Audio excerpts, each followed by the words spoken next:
In 1904, a white man made a major mistake. He stepped off the train in the Mississippi Delta and started causing a scene, a ruckus, shoving, acting like he owned the place. In any other town in the South, if a black man touched him, it was a death sentence. The rules were very simple. White man could do no wrong, and a black man had no power. But this wasn't any other town. It was Mound Bayou. The marshal stepped out in front of the crowd, and he was a black man wearing a press uniform and a badge on his chest that gave him the full power of the state. He didn't look down. He didn't ask for permission. He walked right over to the man and put his hand on his shoulder and told him that he was under arrest. Imagine the confusion on his face. He was looking around for a white officer to save him. He was looking for a white judge to dismiss his charges. But he realized a terrifying truth. None of that was coming. The mayor was black, the judge was black, and the cops were black. For the first time in his life, the color of his skin was not a get-out-of-jail-free card. And this is the story of Mound Bayou.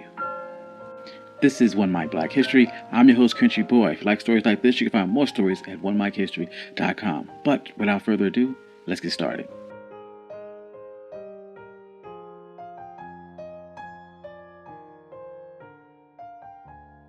This wasn't a fantasy. It wasn't a movie. This was a real place, a black fortress in the middle of one of the most racist states in America. A place where Jim Crow had absolutely no jurisdiction. People love to talk about towns that were burned, and you know some of the names: Tulsa, Rosewood, Wilmington, North Carolina. We share the pictures of the smoke and the ruins because it fits the story that we've been taught that everything we've ever built, they destroyed it. But that doesn't tell the complete story. There was a town that they couldn't burn, a town that stood for nearly a century as a living, breathing proof that black people did not need integration to survive. All they needed was infrastructure. This is the story of Mound Bayou, Mississippi. And if you ever wondered what it looked like when a community stops asking for permission, this is your blueprint.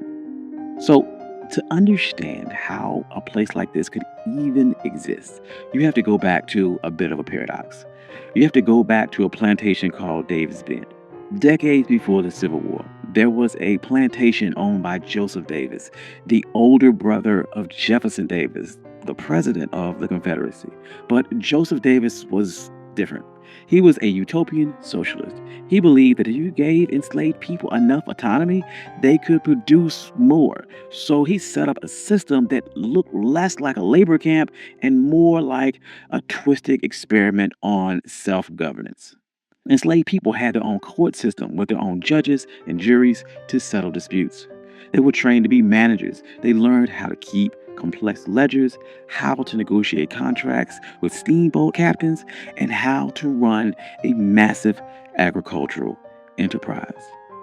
Growing up in this system was a young man by the name of Isaiah T. Montgomery. He was more than just a laborer. He was a secretary. He was in the room where deals were being made. He saw the paperwork, and he learned the hidden language of capitalism. When the Civil War ended, Isaiah looked around at the chaos of Reconstruction and saw the violence rising. He saw the Ku Klux Klan forming, and he realized something profound. Integration was a trap. As long as black people lived under white jurisdiction, they would never truly be free. He didn't want to fight for a seat at the table. He was trying to build his own damn house. He knew that he couldn't just take the land. He had to make a deal with the system. So in 1887, he found a surveyor's map and pointed to a spot in the Yazoo Delta, a place that no one wanted. It was about 840 acres of nightmare. It was thick with timber, swamp water, and black bears. The mosquitoes were so thick that if you waved your hand, you'd catch a fistful. The Louisville, New Orleans, and Texas Railroad owned the land, but they couldn't do anything with it because no white settlers were desperate enough to clear it. So Isaiah Montgomery put on his suit and went to the railroad executives and made them a business proposition. He said, "You have a railroad going through a useless swamp. Sell it to us. We'll clear the trees, we'll drain the water, we'll plant the cotton, and we'll turn your empty track into a gold mine." The white executives simply saw dollar signs. They thought they were taking advantage of a desperate people. They had no idea they were funding a fortress. Montgomery would purchase the land for $7 an acre. But here's where the genius part came in, and the part that changed history. He set up a charter for the town. The policy included that the land in Mound Bayou could only be sold to other black folks. Think about that. He used the exact same restrictive covenants that white neighborhoods like Levittown used to keep us out, but he flipped that weapon. He used it to keep the oppressors out. This created an invisible wall around his town. If you didn't own the land, you couldn't vote in the town elections. If you couldn't vote, you couldn't be the sheriff. You couldn't be the judge. By controlling the land, you controlled the law. He moved with some urgency. He knew that they were on a race against time. The first settlers crept through in rough shanties, fighting off malaria and wild animals while clearing the trees by hand. But within a decade, the swamp was gone, and the place was a bit of a miracle. By 1907, if you walked through the streets of Mound Bayou, you wouldn't have seen the struggle. You would have seen power. There were 13 black-owned stores. You would see 3 cotton gins humming with machinery. You would see a train depot that was busier than some of the white depots in neighboring towns. They even printed a newspaper, The Demonstrator, because if you didn't control the media, someone else would write your story for you. But this isn't just about buildings. The town also closed the loop on economics. In most places, a black farmer would grow his cotton, but he'd have to take it to a white gin to be processed. The white owner would then cheat him on the weight, and then he would take his money to a white bank where they would charge him predatory interest, and he would spend it in a white store that wouldn't even let him try on shoes. Every black dollar went into white hands immediately. But Mound Bayou changed that. The cornerstone of this strategy was the Bank of Mound Bayou, founded in 1904 by Charles Banks. They called him the Wizard of Finance. He understood that freedom wasn't real unless you could fund it. When he opened the bank, it wasn't just a place to store cash. Farmers from all over the Delta, even outside of the town, started to bring their money to Charles Banks because when he walked to the lobby, they were treated like human beings. They could get a loan to buy seed or equipment without signing away their dignity. And that money stayed within the town. The bank lent that money to the grocer hired a carpenter, the carpenter played the doctor, and the dollar circulated 5, 6, 7 times before it left the community. But the greatest test of this infrastructure wasn't just banking, it was survival. During the 1940s, if you were black and you got sick in the Mississippi Delta, you were in trouble. White hospitals would not take you, or you were thrown in the basement ward with no heat and no nurses. You could die from a simple infection because you were on the wrong side of the color line. So Mound Bayou decided to build a healthcare system. They didn't ask the government for a grant. They went to fraternal orders. We often forget groups like the Knights and Daughters of Tabor. These were secret societies, benevolent orders where the members paid small monthly dues, mostly nickels and dimes. It was the original crowdfunding. They pulled together these nickels and dimes into a massive war chest and built the Taborian Hospital in 1942. This place was state-of-the-art for the time. It had x-ray machines, incubators for premature babies, sterile operating theaters that rivaled anything in Memphis or Chicago. They hired black surgeons and paid them top dollar, and they had black nurses in crisp white uniforms. For a sharecropper who spent his whole life being called boy, walking into a black hospital had to be a life-changing experience. The man running this hospital was Dr. T.R.M. Howard. He knew that you couldn't just have a healthy body in a sick society, you had to fix the politics too. So he turned Mound Bayou into a headquarters for the civil rights movement in the Delta. He launched the Regional Council of Negro Leadership. Every year they would hold massive rallies in a field just outside of town, sometimes up to 10,000 people. would attend. Dr. Howard would get on stage and give them practical instructions on how to use their economic power. And this is where slogans like "Don't buy gas when you can't use the restroom" would come from. This was years before the Montgomery bus boycott, and he was teaching people that their wallet was a weapon. And if a gas station wouldn't let you use the restroom, you keep your money in your pocket and keep driving. See, when you start messing with the money, the system begins to fight back. In 1954, the Supreme Court ruled on Brown versus Board of Education, and the white power structure in Mississippi panicked. They formed the White Citizens Council. These were bankers, politicians, and merchants. They were called the middle class Ku Klux Klan. And they decided to use financial warfare to attempt to crush the movement. They initiated something called a credit freeze.